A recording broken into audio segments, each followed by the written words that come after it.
Hey guys, Cool. we're just waiting now. Hi. It's good to see you all again. It feels really good to be back on this side of the bar talking to you guys. We are about to launch the Blue Morpho Gin from 1220, which I've had the ability to kind of play with for a while now, and it's pretty exciting stuff. So in just a minute here, we're going to get Andy, the brewer. We have some pretty cool stuff on the way for you. So we have like a lot of talking points, and then everybody. Hey, Andy. How's it going? Oh, pretty well. I'm back on this side of the bar, which feels amazing. And then, yeah, guys, and then near the end, we have some fun cocktail making stuff that we're going to do with you guys. Andy, how are you? I'm great. Running the brewery and the distillery, trying to get to a quiet place. How are you guys? Making it. It's a beautiful day, and I get to be back. I get to be back behind my baby, even if it's just for an hour or so. So you recently, just to kind of like give us some background, you recently moved into the distilling role in how's that been moving from brewer to distiller as well? Is that something that you've had like experience with in the past, or is it kind of a new field for you? It's a new feel for me, but I've had a little experience. The previous distiller, we kind of got thrown in the fire, or I did, because he injured himself right when we hired him. So Oh, I no. actually set up the still and did a lot of the base distilling. But the recipe development part's really the next frontier and super exciting for me. Cool. Yeah, and has it like been so like I've always kind of felt, and I don't think this is totally accurate. I've always kind of felt like brewing, you're kind of like left up to the mercy of Mother Nature a little bit with the yeast, but then distilling, especially when it's a neutral spirit, is a little bit more mechanical. Is that kind of what you found, or is it It is like to a degree, but the ingredients are a lot different. There's a lot more botanicals. It is nice from a standpoint of being a brewery. You have to be so focused on sanitation that it stresses you out almost, because one wrong move and you could mess up every beer and every tank in the brewery. Where yeah, distilling, there's a little more leeway. Obviously, you work clean, but you don't have to worry about what's in the air, if the right? doors are open when you're A little bit more packaging. forgiving. Yeah, it's definitely more forgiving from that standpoint, but also just not being as familiar with some things makes it more exciting. Right, yeah, it's a kind of a new playground for you, right? Definitely. It's just like an endless world of botanicals to play with and combinations where, we've run out of a lot of beer names and styles in craft beer where we're still pushing the envelope, but it's not as easy to push the envelope as we did before. Where spirits, the craft side of it, really is still Yeah. exploding and is seeing that upward growth of expression of creativity. Especially gin, right? Because with the kind of notable exception of London Dry, there's not really a whole lot of like legal restrictions on what you can do. Kind of the world is your oyster, right? Definitely. And that's really exciting. It's also exciting to be able to use ingredients that open people's minds and bring them into gin.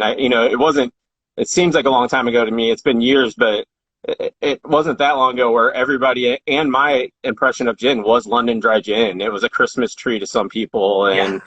and some people loved it and some people hated it. And now I feel like with more New World gins coming in, people appreciate that gin more now for what it is, instead of just hating it because they think it tastes piney.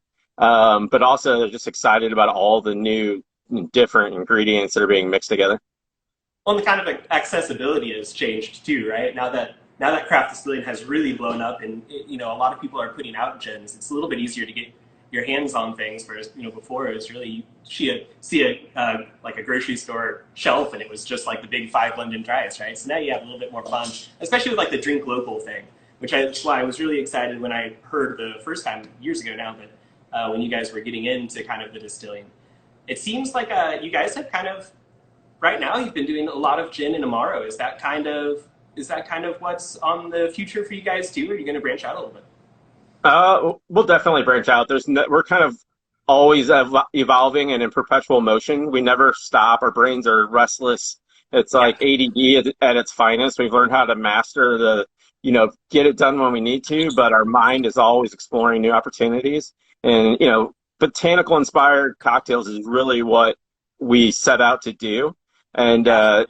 knowing us, we may step away from that for a couple of things every once in a while, but Sure. that's really, it allows us to create more, and that's really the fun part is is creating and getting it in somebody's hands, like, you guys at the gin room, and seeing what you do with it and taking it to the next level of, you can teach somebody, like we do, is educating whoever's drinking it, and, you can appreciate this neat or with a cube or endless amounts of mixers or homemade syrups and things like that you can do. And that kind of just allows people's minds to blossom more and enjoy cocktails more.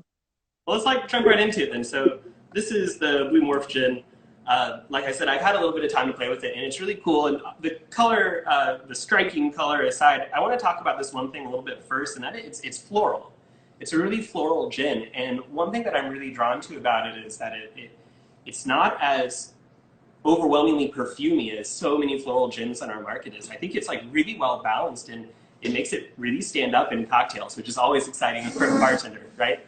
Can you tell us what kind of flowers are in this, or is that more maybe? No, definitely. It's lavender and violet, and then the color obviously comes from the butterfly pea flower. Right. That really only contributes color. The aroma and some of the flavor come from the lavender and the violet, and both of them bring their own essence to the gin. The lavender surprisingly kicks off a slight tartness along with the floral notes that come with it, which is really exciting to discover. I mean, the first run that we did this year, it came through so much that I backed it off a little bit on the second run to bring that balance to it. And the violet's almost like it's like candy and a flower together. It's juicy, right? Yeah, it's really juicy. It's a great ingredient to use in a spring gin, especially. I feel like it's citrusy, but it's not like overtly it's not super like this is lemon or like this is lime. Is there citrus in the bill, in the botanical It bill? definitely is. It's a blend of citrus zests that are macerated or soaked in alcohol at certain proofs for a certain amount of time. There's grapefruit, there's orange, there's lemon, there's a little bit of blood orange. It's all hand zested and allowed to steep a little bit for a while in about 126 proof grain alcohol before it's added to the still at the last second, before we start to actually run the still. Cool. That's a good question. Is it still the main base distillate of origin, or is it a different? Oh, that's a great question. Yeah, is this the same base spirit as the origin? The base is a little bit different. Some of the ingredients have been backed out as far as how much are in there, like specifically orris root, which is kind of like a binder in gin that helps all those flavors stay together. And the juniper's backed off a little bit, just allowing more of the citrus and the floral to express themselves. There's less of the three basic ingredients that are in origin, and then a couple of them have been left out, and a couple more have been added in for Blue Morpho over origin. Yeah. Is this still a grape distilled? I know that the origin is. It is. The percentage of grape to corn neutral that we use to develop the gin it's less grape than origin, but it is still in there. It's about 20% instead of being close to 35% for origin. Yeah. Now, what's kind of like the intent behind the grape? Is it like a texture thing, or you like how neutral it becomes, or it's just easier to get a hold of in Missouri with all the wine country, or like how is the decision made to have this be grape distilled instead of, we're also known for corn, right? So yeah, it's also, I think it's a combination of both texture and complexity, and being able to bring a bit of complexity with an ingredient that's not usually used, what you'd think of a botanical. Everybody thinks about botanicals in gin, but actually using a different spirit, basically a grape brandy, a high alcohol grape brandy with the corn, and it brings a little bit of a softer mouthfeel, in my opinion. But then it adds another layer of complexity to the flavor profile of the gin. Cool. So let's talk about kind of the elephant in the room is the butterfly pea flower. It's something that it's come around a little bit recently. It's pretty cool stuff. I frankly have no idea how it works. So how do you get the butterfly pea flower into the gin itself, and then what exactly makes it change color the way it does, and like what is it reacting with? Getting into the gin is pretty simple, actually. We do a cold steep or tea with water that we usually use to proof the gin. So usually when you're making a spirit, you'll run it through the still, and when it comes out of the still, it comes out at a really high proof or percentage of alcohol. So Blue Morpho would come out at say 164 proof, but the final product is 90. So we add water to that, and that's the proofing process. Slowly add water to it to get it to the right percentage of alcohol. And with this, we actually use the water that is made a tea with the butterfly pea flower to do the proofing and bring it down. So really, it's experimentation of trying to see how much butterfly pea flower to use and the amount of water that you're going to have to bring that proof down to where you need it to go. And then the color changes all has to do with pH and the power of hydrogen, and basically how people relate pH most of the time is acidity. You know, how acidic or how basic is something, and you know, pH neutral is 7, but it could go up to 14. Our normal drinking water in St. Louis is between 9.1 and 10. But when you add the citrus or tonic to it, which is the pH of it's lower, and pH works in an inverse way, where the lower it is, the more acidic it is, which is contrary to what most people believe. That actually causes a chemical reaction, and the amount of oxygen that binds to the hydrogen and changes the color from blue to pink. That's cool. I'm going to try this really quick. That's like really fun. Oh, if you guys are unfamiliar with this little really neat effect, this is just lime juice, and if we add it to the gin itself, it turns pink, and I think that's really charming. And it's like, I think that's super fun. So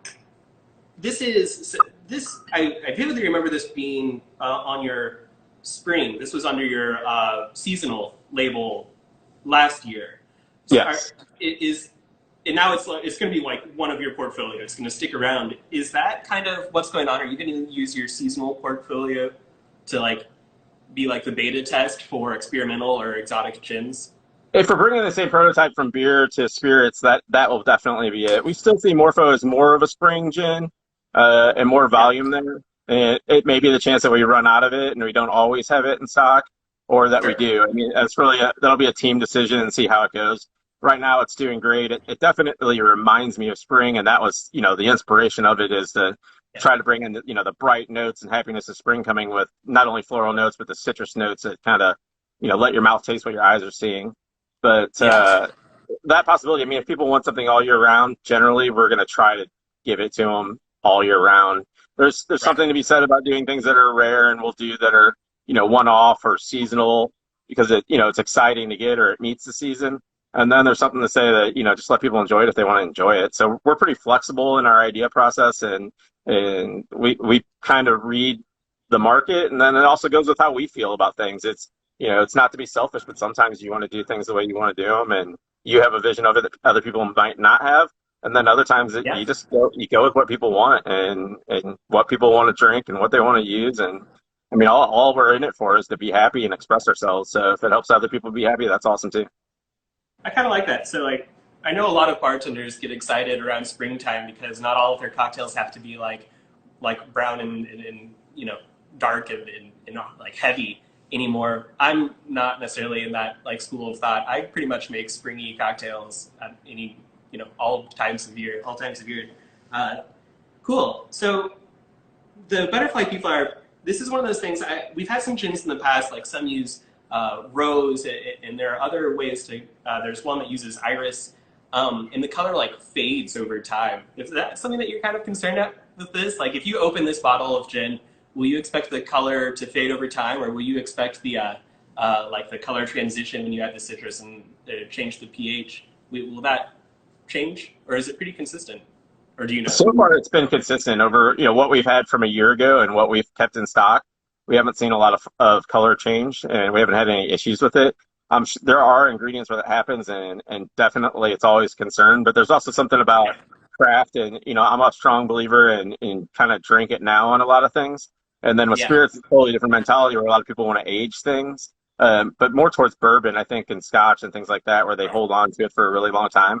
I mean, this is meant to be enjoyed now, and you know, obviously you can have, you know, more gins hopefully on your back bar at, you know, at work or at home or both. But we haven't seen any issues with it so far, and no one's expressed it to us. But that would be a concern over if we keep it a year-round supply, and you know, you have it on store shelves and making sure rotation happens, and and all of that in the future. But right now, so far, we've had good luck. Yeah. Andy, how do you drink this gin? I drink it both on the rocks, and then I've mixed it with an endless amount of things so far. I mean, a lot of fruit juices. I really enjoy it on the rocks. I'm kind of, it's cold and it's bright and everything on its own. A lot of people, generally don't drink, alcohol on the rocks because, it's too strong for them. But this one's so soft and so citrusy and floral and such subtle notes that I think it really is a nice drinker just the way it is. Especially at 90 proof. I saw that it's not hot at all. Like there are some gins that even at 80 proof, there are some gins that come off like pretty hot. It really is soft. Yeah. I feel like a heavy dose of violet helps that out for some reason. It seems to soften it a little bit. I think the nose definitely helps kind of sometimes with those sorts of things. Yeah, definitely. Have you do you have any, besides on the rocks, do you have any like home cocktails of choice? My wife's a huge fan of it, mixed with a little bit of pineapple and velvet flarenum, which is a kind of, yeah, it's a go-to, one of her favorite mixed alcohol mixers, really. I put that in a lot of them for her. It's got a little more sweetness for her, and then the pineapple juice brings a little bit of acidity. I like that with some club in it because it's too sweet, it's too much juice for me. But if I make one for her, I'll make one for myself and then add a little bit of club soda to it. But that's like back patio, summer cooler kind of cocktail.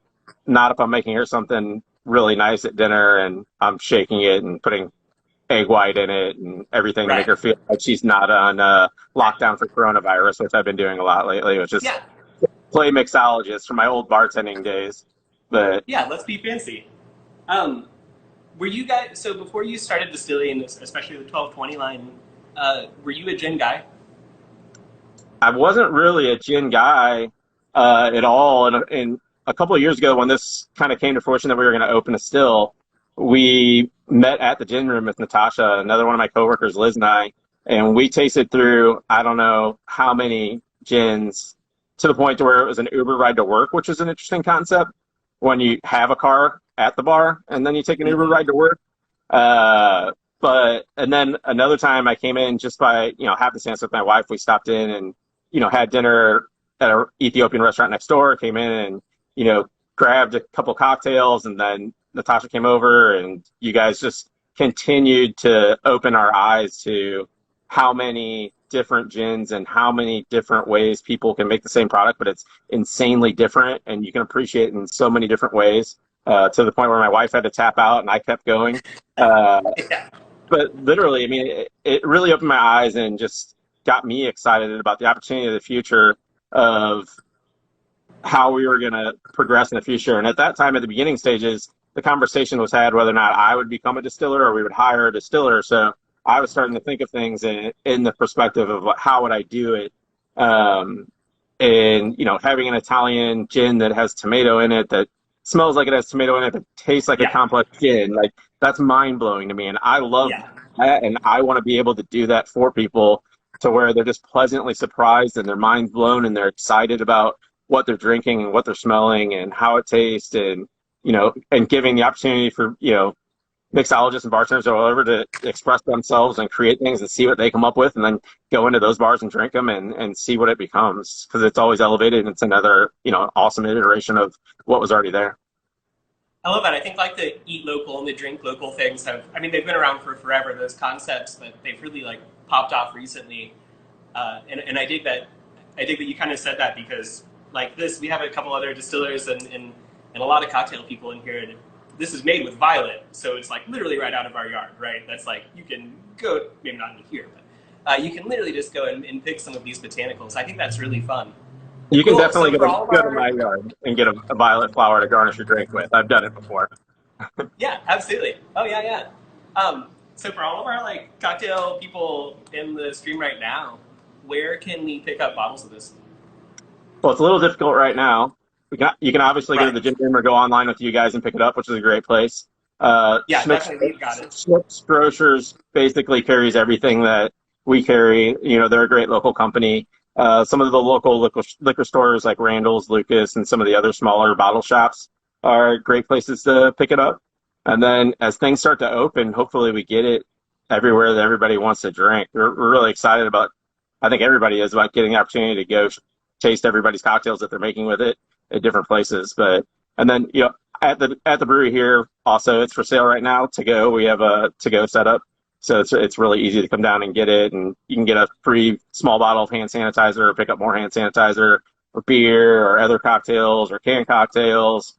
So it's been interesting for me to jump into distilling. My first recipe is World Health Organization hand sanitizer, and Yeah.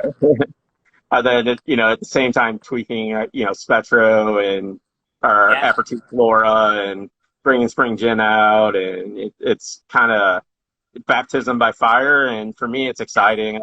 I like to be pushed, and this is a perfect environment for me to do it. And I think spirits and gin especially are a perfect platform to do it. And you guys are like, Four Hands to me has always been so wildly experimental as a brewery anyway that I have no doubt that you're going to run wild with this one. Cool. Yeah. Do you think that spring will make its way into one of the